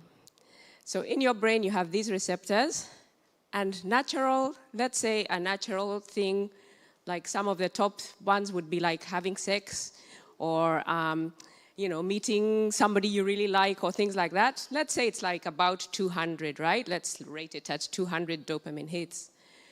You take a drug, and it gives you 2,000. So it's given you a multiple amount of dopamine. And it's like, wow, this is something else. And so you do it again. So the more you do it, the natural dopamine goes to sleep. Because anything you don't use in your brain just gets sort of cut off. And it's like, oh, you're not needed here anymore.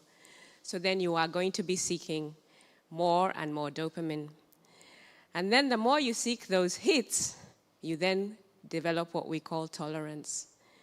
Tolerance meaning you're going to need more and more of that substance. And then you get craving something that you can't stop. So do you see it's a big, big chain. Some of the things that actually help is for us to be informed so that we don't say some of the things that parents have said that have just so crushed and caused shame. Do you know a person who is addicted feels shame every single time when they are sober? That's why they go and seek another hit. So if we learn not to shame people and we learn how to treat people, and by the way, treating an addiction takes a really big team because there's a medical aspect of it, there's a psychosocial aspect of it. So it takes a really big team. But I love what you said. It does take holding hope and holding a lot of forgiveness and not seeing your own identity in that person. Don't carry your identity and say, you're like this or whatever, because if you tie yourself up as a parent in the addiction or the behavior of your child, you're not helping your child. You need to step out of it, be reflective, and seek help to see what you can do. Thank you.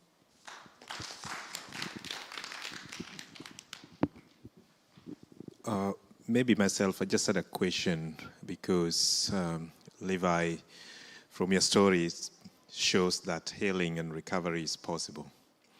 And to many of our brothers and sisters out there who could be experiencing the same struggle, more so with alcohol addiction, they would be very much curious to hear some of the practical things that you did that help you to get out of this, because you mentioned about the relapse, and again, it's true, about 85% people who go there do relapse. Then what did you do to be able to get you to where you are and to be able to recover? And can I add to that, I guess also what helps you be able to maintain sobriety, because obviously relapse is also, I guess, a part of the journey. Sorry, what was the second question? What helps you maintain sobriety? Okay, so okay, maintenance of sobriety. Let me say, maintenance of sobriety is honestly a product of the everyday. Let me start with that one first, because you know what happens is, at first you're fearful. People count. Oh, I've been 2 days sober. I've been 4 days sober. 100 days, and they have things and what. But you know what happens with your brain? After a while of so much sobriety, you no longer have to. You become a new you because of the practice that you have made. You have made it until it doesn't become, because nobody became a drunkard overnight either. You drank one beer, and then tomorrow, and then next week, and then next Tuesday, and then you did it and did it and did it and did it until you became an addict. So when you walk the same step backwards, there is a point you'll get to where you no longer do anything about it. So right now I don't have to think about it. We can sit with somebody and they're having a drink and there's no really issue. There's no, give me that, I want to drink it. It ended, like that. It's the same thing. The brain is really a powerful tool. But how to get out, I would say, is this. We used to have this thing. We used to say, there was a song called OPP, if you're old enough, who's down with OPP? So it's, I think he knows it. Well, if you know OPP, you're my age. Yeah? So O is for other things, P is for people, and the other P is for places. So the P for people, is about the who you used to hang out with. There is no way you can walk out of addiction with the same crowd. Your crowd has to change. That is a practical thing. Your crowd must change. If you're going to have to go out somewhere, you must surround yourself. And the funny thing about drinking and drunkards is this. The moment you stop the drink, you immediately lose some people. Because some people want to party with you only around a drink. Have you ever find some guys cannot hang around each other sober? They can never go for a hike or a picnic. They go and say, oh, we're going to watch a football match. And then they put a drink there. If there is no drink, there's no match. It's not as enjoyable. They didn't have fun. You will lose those ones overnight. Then the other ones you will lose who will try to tell you, okay, come and hang out, come on a Friday, come on a what? And when you start hanging out with new people, you begin to do the things that the new people are doing. People influence us. That's a fact of life. We are almost a sum total of the 4 or 5 people we let input into our lives. If they are investors, we become investors. If they are whatever it is. So that's people. You must change people, practically. The other thing you must change is places. Where were you going? If your Friday nights involved you hanging out in a bar every Friday, maybe you should go take up golfing. Maybe you should take up, something else. Because places are definitely a trigger. It's the where we used to go that makes us think we've got to do this. And then as for the third thing called the other things bit, this has got to do with anything else that surrounds, that's not people or places. Maybe it's an opportunity. Sometimes you find yourself, your mind is so occupied by other things that are not focused on anything. You must find a way to channel that energy into something else very deliberately. If you're a musician, maybe you should play music more, maybe you should join the choir, maybe you should go and, join a sports club. You must take up something that occupies that drunkenness. Because the drunkenness was like a college of sorts. You just didn't know it. Because you did it repeatedly. And you know what we say? Repetition, If we want to teach someone anything, what do? We repeat. That is why if I ask you today, in Kenya, which is the best internet provider, you probably say Safaricom. They've repeated it until we think it's them. And probably it's not them. You know, anything that's done to us on a repetitive motion, it just goes and sits in our psyche somewhere. It's why you'll end up buying a product that you'll never have bought. That's why we all know Coke, because Coke repeated ads on us ever since we were children. Who doesn't know Coca-Cola? We all do. They repeated it in Africa, in Asia, in India, you name it, you know Coca-Cola. It's why McDonald's is punishing us everywhere. Repetition. So this, in the same manner, the brain works the same way. Someone mentioned it when we were talking, that this brain is a computer. I think it was that lady over there. This computer here is so amazing that everything you give it, it multiplies. You start giving it something that it likes, like she said, 200 becomes 2,000, it multiplies it. So if you start giving it something different, it starts multiplying. That's why today you can start today not knowing anything about a piano, and within next year, this time, you'll be playing for us a piano like you can never play. It's the same reason. So practically, those are things we say when we sit and speak. Of course, other things they would include once you have come into terms with the things that you have done, because if you're doing addiction, you write down the things. I would say this. Okay, this is mine now. I say you have to do a cost-benefit analysis. So you take a piece of paper or a page or a book, and you write down all the things that alcohol made you do, all the things that made you do that you thought were good. You hung out with a long-lost friend. You finally bagged that girl you could not have bagged because you were drunk, you know, and you were able to talk to her. You finally, you know, all the nice things, put them there. Then put all the terrible stuff. Right? About how you missed your rent because you drank your money. About how you missed a flight because you were drunk and you were too drunk to wake up. Right? About that job opportunity that you missed, that boss that you pissed off, you know, that wife that you broke up with, those parents that you disappointed. Put it all down there. And then ask yourself mathematically, where is the win? And if you can see it, alcohol never wins. It never wins. You can go through 5, 6 nice things and then draw 1,000. In fact, most people who do this exercise stop. Why? Because the negatives are too many. They are like, Apana, I'm punishing myself now. And as a mathematical equation, there's no thing. So if you do it practically like that, you'll get out. And over time, again, after one day, after 1 week, you'll have a milestone. You'll say, I've been sober for 1 month. I've been sober for a year. Good for you. I've been sober for 2 years. Excellent. You will stop counting because you will be right back where you're supposed to be. Because we are not supposed to be counting days away. We're supposed to be living a new life. All right, I want to interrupt as the timekeeper. We are right at the end of our meeting in terms of the time. I know we can continue, but we're going to do a hard stop. So thank you, everyone. I'm going to give it back to Msu to finish off, but I'm going to be selfish as I do that. I'm just wondering from anybody, is there a correlation between problems and drinking? Like, is there causation there? Because we go and think, oh, you know, he had problems, that's why he drank. Or is there already another pre-existing thing, a predisposition towards, and I'm specifically alcoholism, I don't know, other addictions.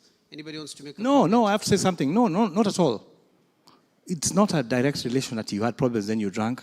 Some of the most intelligent people, the most talented, the most, professional, top of their game, sometimes it's success that leads people to drinking. If you go to an addiction center, because I visit so many, and by the way, I give my books every year. I give out over 100 books to addiction centers for them to read. You will find professors there. You will find doctors. You're going to find lawyers. You're going to find people who are people in society who are not at the... And then you'll find also the extreme end. You'll also find the guys who had troubles. You'll also find the guys who, never had it going for them in life. The ones who grew up in poverty, all in the same basket. So I feel like it's almost two extremes that lead people there, but it's not necessarily, you cannot say it's problems. It's so many different things that can put you there.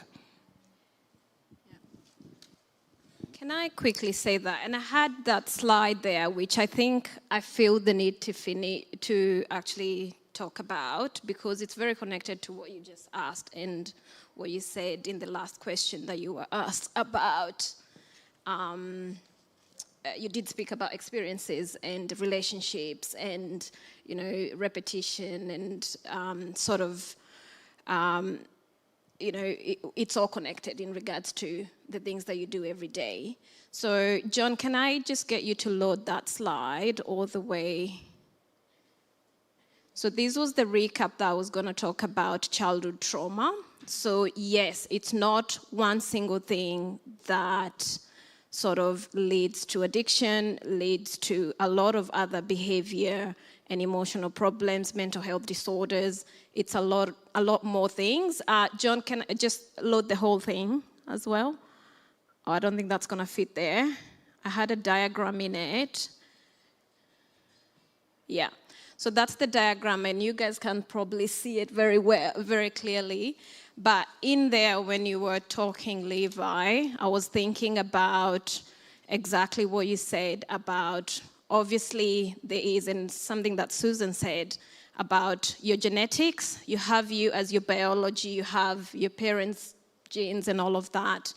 But there is also an element of your own genetic predisposition, which is obviously, as Susan said as well, that, you know, when you're treating substance use disorders or what we call addictions, it needs a whole team of, you know, professionals to sort of have to put into the treatment and recovery and all of that. So there's different aspects of it. And in this slide, what I wanted to say was, as I said last time, which was the recap I was going to give, is that we have our genetics, our biology, but we also have relationships, which are really, really, really important. So relationships are key. As I said last time when I was talking about brain development and neurobiology, that is such a key thing that also Levi was referring to. So a part of, to have a healthy brain, to have a healthy human being, to have a healthy child, you have the person's, obviously, the body, the biology. Relationships are important. And I really, really spoke extensively about this last time. The relationships that you start with life with, where it's with your parents, your siblings, the relationships that you have throughout life are really, really important in the sense of the trauma happening to you, but also in the healing of that trauma. Second thing is experiences.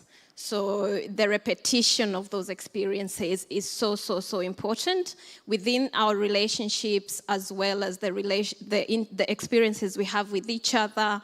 We are so connected with each other. We can't live, obviously, without relationships, but also the experiences that we have with each other within those relationships are so, so important. So if you're having terrible experiences of, you know, a father who is physically abusing you, a father who is using chastisement and emotionally abusive language, and remember the micro interactions, daily interactions are those are what matter quite a lot. But because there is, obviously, it's cumulative. So we talk about cumulative harm when we talk about childhood trauma. The third thing, so I've spoken about genetics and biology. I've spoken about relationships. I've spoken about experiences, which are so important. So depending on whether they're positive experiences or negative experiences, harmful to yourself in ways that you're conscious about or not, that's really important. And the fourth thing is the environment that you're in. And I think Levi has also mentioned that in regards to when you're healing, then you need to take yourself out of the relationships that you have been in, which, you know, have been obviously enhancing the drinking behaviors. So when you decide, when you make the choice that you've had enough of the life that you've had, then you need to have different types of relationships. Put yourself in environments whereby, you know, you're not doing the same things that you've been doing over and over and over. And then, you know, have different experiences so that your experiences are not just, you know, around sitting around the house and drinking. Can you go for a hike? Can you, you know? So I think I just wanted to bring that out. I don't think I was going to have time to go through the whole thing, but I think that was quite relevant to what you've said, and just to sort of simplify that a little bit more. Thank you so much, Rachel, for sharing that great insight. Have come to the end of our session for today. And I want to say a very special thank you to everyone who's attended. So please clap for yourself. Thank you for coming. We truly appreciate you. I also want to acknowledge the work that has gone into planning this day. There's a committee that has met a lot of times, and they've deliberated and shared and discussed, and today is as a result of that work. So let's please clap for that committee. I also want to give special thanks to Rose Trevor Baptist Church that has continued to offer this space for us to come and meet and have these discussions. I mean, we could have been out there somewhere in a park, but we are here with heaters on in a very nice place. So we acknowledge Rose Trevor Baptist. Please clap for them. Yes, Auntie Sha, please tell them that we said asante sana. Also, I want to acknowledge Levi. Thank you once again, together with your wife, Wangeshe. Thank you so much for sparing your time out of your busy schedules and sacrificing to come all the way from Victoria and be with us today. And also for, like I said, sharing your story raw and authentic as it can be. We truly appreciate you. We speak God blessings upon your life, and we pray that you will continue to expand your territories, give you more opportunities to touch lives, because I feel like you are an arrow that, will go far, changing everyone that comes into your space. So God's blessings upon you and your lovely wife, Wangeshi. Let's clap for them. Thank you very much. I also want to take this opportunity to thank this panel, these beautiful people that are sitting at the front with me. Thank you so much for availing yourselves and also for sharing your wisdom for free. Like as I keep saying, some of the things that we learn here are things that people pay for. And just listening to this wisdom for free is really a gift. So I want to acknowledge the skills and expertise that we have in our Kenyan community, and thank you for giving yourself for free to us. Please clap for them. I also want to acknowledge the people at the back there, our tech guys. Thank you so much for everything. Thank you for the support, for the slides, for the lights, for the microphone, everything that's been working so smoothly today. Thank you so much. And also Jerry, who's sitting at the back helping with the sales of the book. Thank you very, very, very much, Jerry. Now, in Kikuyu, they say, Ngaragude hoyago ohoro. Clap for me.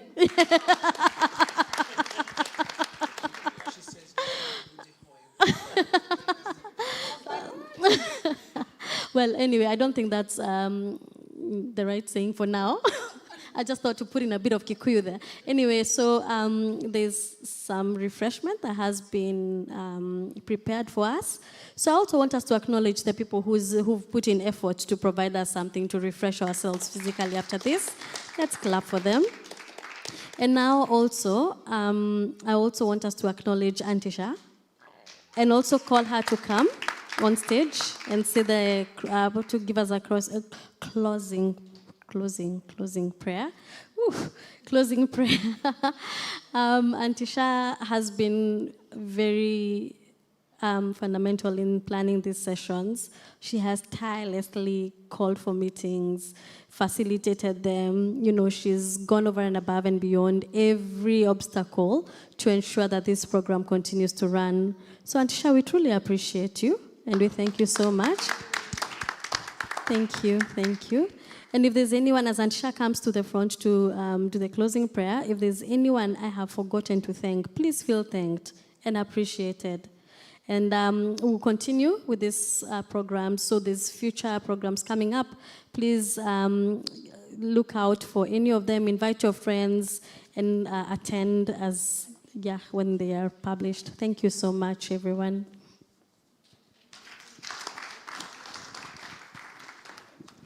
I wish I moved.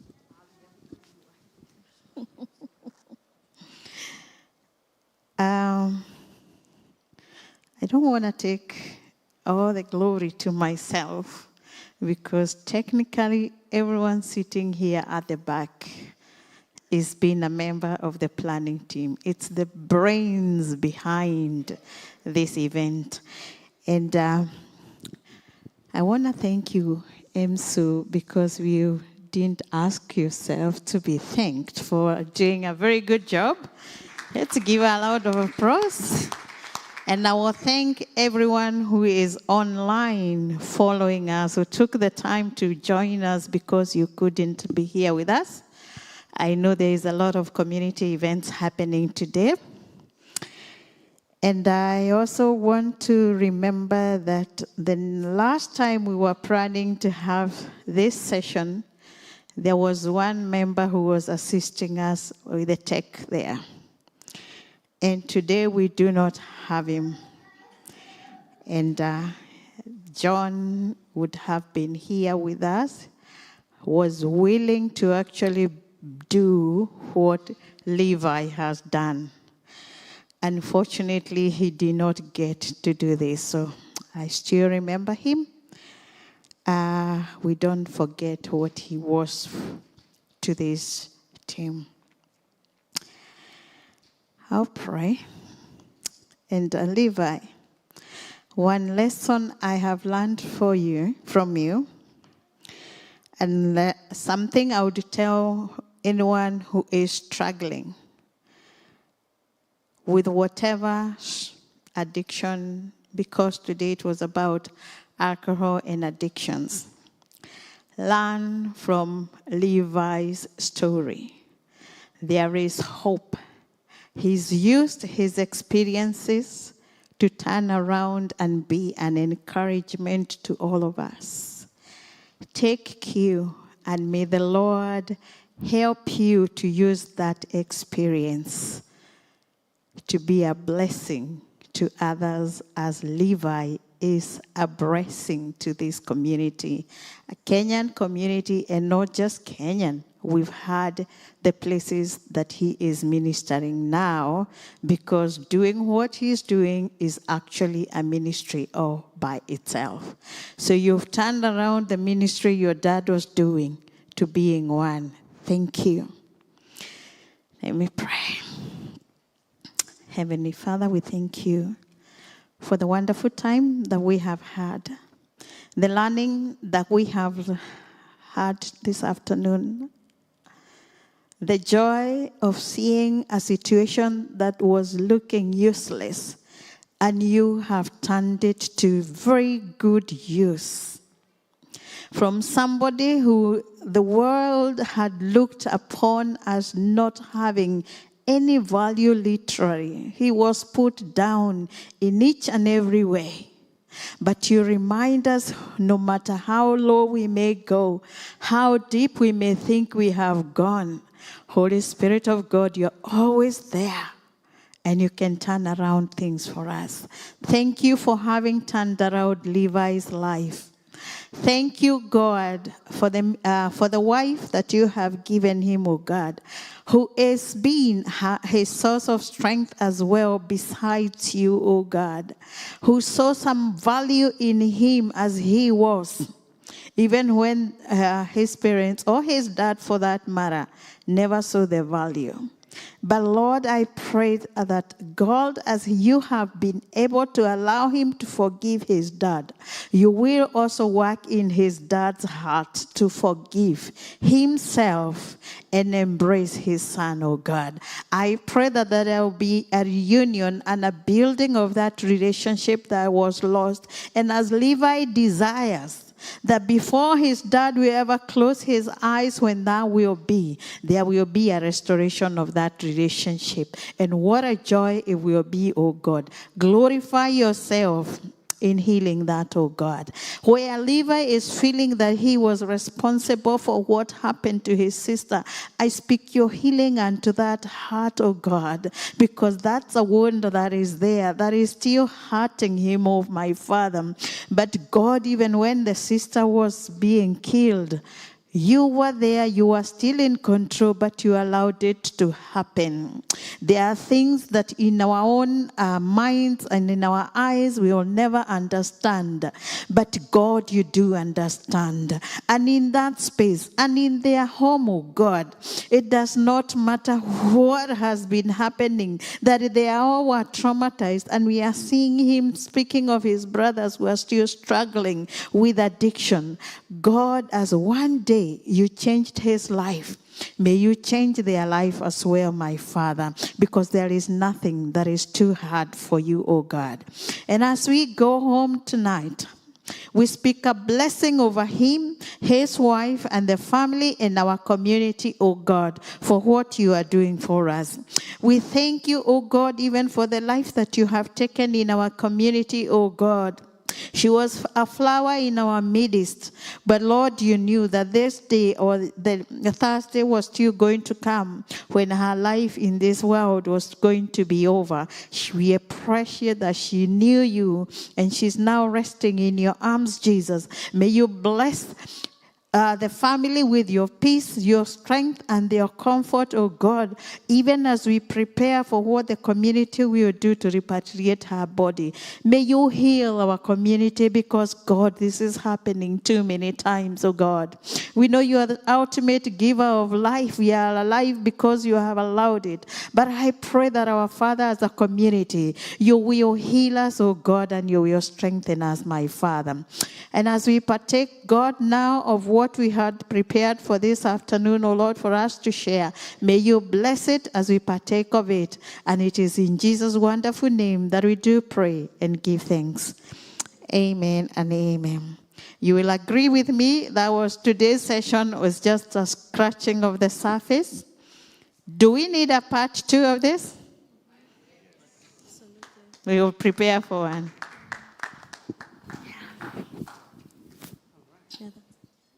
Yeah. God bless you all.